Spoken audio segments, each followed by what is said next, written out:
बहुत बहुत स्वागत है दोस्तों आप सभी का ट्रेडिंग चैनल के यूट्यूब चैनल में। मेरा नाम है अनमोल मित्तल। आज दोस्तों एक फैंटास्टिक चार्ट वाइज के अंदर हमने सेलेक्ट करा है। इसका टेक्निकल देखेंगे और समझेंगे कि क्या इसका टेक्निकल है और कैसे स्टॉक आगे परफॉर्म कर सकता है, इसकी हायर प्रोबेबिलिटी परफॉर्मेंस की क्या है।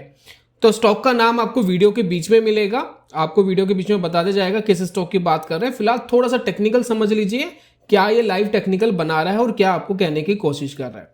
दोस्तों मैं हमेशा कहता हूं कि जब भी आपको स्टॉक की चाल को समझना, थोड़ा सा उसके टेक्निकल पे थोड़ा सा आप ध्यान दोगे तो स्टॉक की चाल को समझ पाओगे आप। बहुत सारे ऐसे चार्ट होते हैं जो कंफ्यूजिंग होते हैं, तो हमें कंफ्यूजिंग चार्ट को कभी भी पिक नहीं करना चाहिए। बहुत सारे चार्ट्स ऐसे अवेलेबल है जो क्लियर डायरेक्शंस आपको दे रहे होते हैं, क्यों ना हम उनको पिक करके कोई अपनी डायरेक्शन को प्रिडिक्ट करें। चलिए सबसे पहले ये देखिए, वन डे के टाइम फ्रेम में मैंने स्टॉक का चार्ट लगाया हुआ है। मैं एक टेक्निकल इसके ऊपर लगा रहा हूं। आप यहां पर एक देखिए, एक लाइन में बना रहा हूं, एक ट्रेंड लाइन टाइप का बना रहा हूं। और ये ट्रेंड लाइन का देखिए यहां पर एक ब्रेकआउट आया, ठीक है, यहां पर एक ब्रेकआउट आया, स्टॉक मूवमेंट दिया, ठीक है। तो ये तो हो गई हमारी वन डे की बात। तो वन डे के टाइम फ्रेम से तो हमें ये स्टॉक काफी बुलिश दिखाई देता है, लेकिन एक वाइडर अगर हमें एक रेंज चाहिए कि स्टॉक क्या परफॉर्मेंस दे सकता है, क्या कर सकता है, तो हमेशा आपके लिए फ्रूटफुल क्या रहता है कि आप अपने टाइम फ्रेम को बहुत बड़ा कर लीजिए। जितना बड़ा आप करेंगे उतनी क्लियर पिक्चर आपके सामने प्रेजेंट हो जाएगी। तो मैं इसके अंदर एक चार्ट को बड़ा करता हूं और कुछ इस तरीके से क्लियर पिक्चर आपके सामने प्रेजेंट करने की कोशिश करता हूं। अब देखिए चार्ट बड़ा हो गया। अब आपको क्या है कि एक ही झलक में पता लग गया कि स्टॉक क्या कर रहा है। हाल फिलहाल में कुछ सालों में स्टॉक क्या कर रहा था। बहुत सारे यहां पर जो हमारे व्यूअर्स है वो प्रिडिक्ट भी कर पाएंगे, वो समझ भी पाएंगे कि चार्ट जो है वो बहुत पॉजिटिव दिखाई दे रहा है। चलिए सबसे पहले हम बात कर लेते हैं 2020 की, यहां पर इस लेवल की, ठीक है। इस समय स्टॉक ट्रेड कर रहा था 500 रुपए पे, और ये हाल फिलहाल में यानी 1.5 साल के अंदर ही ये तकरीबन 2022 की शुरुआत में जनवरी में ये ट्रेड कर रहा था 5,000 रुपए के आसपास।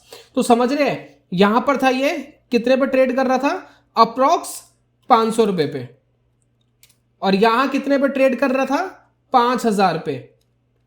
यानी 1.5 साल के अंदर स्टॉक 10 गुना हो गया। यानी अगर आपने 1 लाख रुपए से स्टॉक में लगाकर छोड़े होते तो वो 1.5 साल बाद 10 लाख बन जाते, 10 लाख 1 करोड़ बन जाते। इस तरह की परफॉर्मेंस इस स्टॉक ने हमें दी थी। अब क्या करा इस स्टॉक ने, अब ये कंसोलिडेट हो गया, ये रुक गया एक जगह पर जाकर के। अगर मैं यहां पर पैन लगाऊं तो आप यहां देखेंगे, अब ये क्या करा, इसने थोड़ा सा अपना ट्रेंड को रिवर्स करा, ठीक है। अब यहां पर आके रुक गया।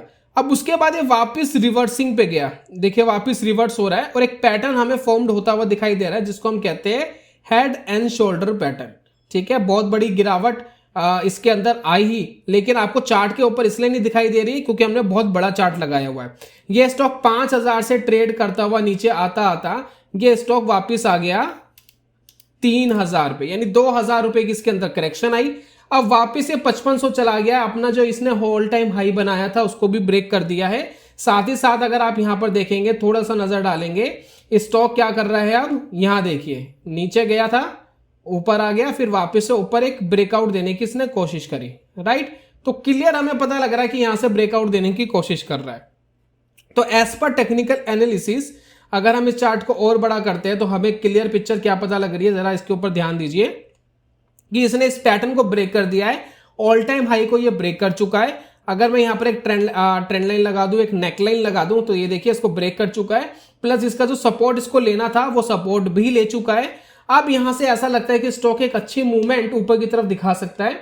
तो यहां पर अगर मैं बात करूं एक स्ट्रॉन्ग मूवमेंट की, जितना इसका नीचे का इसका डेप्थ है अगर हम उससे कंसीडर करें तो 2,000 रुपए की इसकी करेक्शन थी, 5,000 से 2,000 तक स्टॉक नीचे आ गया था।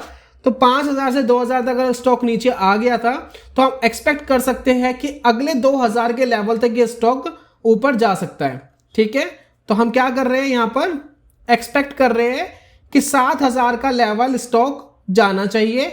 और अगर हम स्टॉप लॉस की बात करें तो आइडल स्टॉप लॉस जो दोस्तों होना चाहिए वो होना चाहिए ये नीचे वाला लेवल। अगर मैं यहां पर ट्रेंड लाइन लगाऊं तो ये कुछ इस तरीके का ये लेवल आपको दिखाई देगा, ये वाला लेवल। अब ये वाला लेवल क्या कह रहा है कि भाई स्टॉप लॉस तो बनता है 4600। अब यहां पर अगर हम बात करें स्टॉक ट्रेड कर रहे हैं 5500 पे, तो 5500 से अगर हम 4600 के स्टॉप लॉस की अगर हम बात करें तो बहुत बड़ा हो जाता है।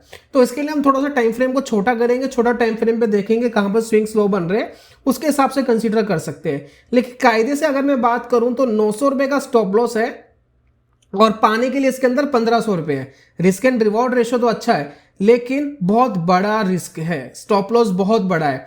तो उसके लिए हम क्या कर सकते हैं, तो एक बार अपनी ड्राइंग्स को हम हटाते हैं और टाइम फ्रेम को छोटा करते हैं ताकि हमें क्लैरिटी आए कि हम इसके स्टॉप लॉस को कैसे छोटा कर सकते हैं। तो हम वापस 1 डे के टाइम फ्रेम पे आए और 1 डे के टाइम फ्रेम पे देखा कि प्रीवियस लो क्या लगाया था इसने। तो प्रीवियस लो हम यहां देख रहे हैं 5000 के आसपास। तो हम ये एक्सपेक्ट कर सकते हैं कि जब 5000 के आसपास ये आ जाए तो एक अच्छा स्टॉप लॉस हम कंसीडर कर सकते हैं और इसको वॉच कर सकते हैं। तो क्या होगा, ये 5000 का एक अच्छा स्टॉप लॉस, टारगेट वही रहेगा 7000, यानी खोने के लिए 500 रुपए, पाने के लिए तकरीबन 1500 रुपए आपके पास है। अब ये जो स्टॉक है दोस्तों, इसके ऊपर क्या आपको ट्रेड करना है, नहीं करना, सिर्फ वॉच करना है। कंपनी का नाम क्या है, कंपनी का नाम बता देता हूं। कंपनी का नाम है परसिस्टेंट सिस्टम। मैं यहां पर आपको लिख के दिखा देता हूं, आपको वैसे ऊपर विजिबल हो गया होगा नाम। तो कंपनी का नाम है दोस्तों, यहां पर देखिएगा, बहुत अच्छी आईटी कंपनी का स्टॉक है, persistent systems, right. IT company का स्टॉक है, फंडामेंटल भी इसका अच्छा रहता है, लेकिन हम फंडामेंटल एनालिस्ट नहीं है तो हम कोई एनालिसिस और प्रेडिक्शन उसके हिसाब से नहीं करते। हायर प्रोबेबिलिटी एज पर टेक्निकल, बहुत अच्छी है स्टॉक, काफी अच्छा मूव कर रहा है। दुनिया का कोई भी टेक्निकल एनालिस्ट ये नहीं बोल सकता इसका चार्ट वीक है, कोई भी ये बोल ही नहीं सकता। तो ये चीज, ये कॉन्फिडेंस आपके अंदर होना चाहिए कि जब आप किसी चार्ट को देख रहे हो तो आप इतना क्लियर हो कि कोई दूसरा टेक्निकल एनालिस्ट से आप पूछे क्या ये पॉजिटिव है नेगेटिव है, तो वो आपको आराम से बोल सके जी हाँ ये पॉजिटिव चार्ट है। तो ये एक पॉजिटिव चार्ट है। अब इसको आपको खरीदना नहीं है, जैसा कि मैं हमेशा बोलता हूं, चार्ट्स वाइज में हम किसी भी तरीके की बाइंग एंड सेलिंग रिकमेंडेशंस देते ही नहीं है। इस चैनल का मेन मोटिव यही है कि लाइव पैटर्न जो किसी स्टॉक में बन रहा है, किसी चार्ट में बन रहा है, वो आपके साथ शेयर करें ताकि आप इसको इन फ्यूचर टेस्ट कर सके और टेक्निकल एनालिसिस को सीख सके किस तरीके से टेक्निकल एनालिसिस वर्क करता है। तो यहां पर हमने सिखाने के लिए आपको बताया है कि स्टॉप लॉस बनता है 500 का, टारगेट बनता है 2000 का। अब सिर्फ एजुकेशन पर्पस के लिए और सीखने के लिए आपको इस स्टॉक को वॉच लिस्ट में डालना है और वॉच करना है। वर्चुअल ट्रेडिंग कर सकते हैं, डेमो ट्रेडिंग कर सकते हैं और देखना है क्या ये 7000 के लेवल तक आता है, क्या ये 500 का स्टॉप लॉस लेता है, क्या करता है इन फ्यूचर स्टॉक। तो ये आपको सीखना है, पैटर्न्स आप सीख रहे हैं साथ ही साथ में।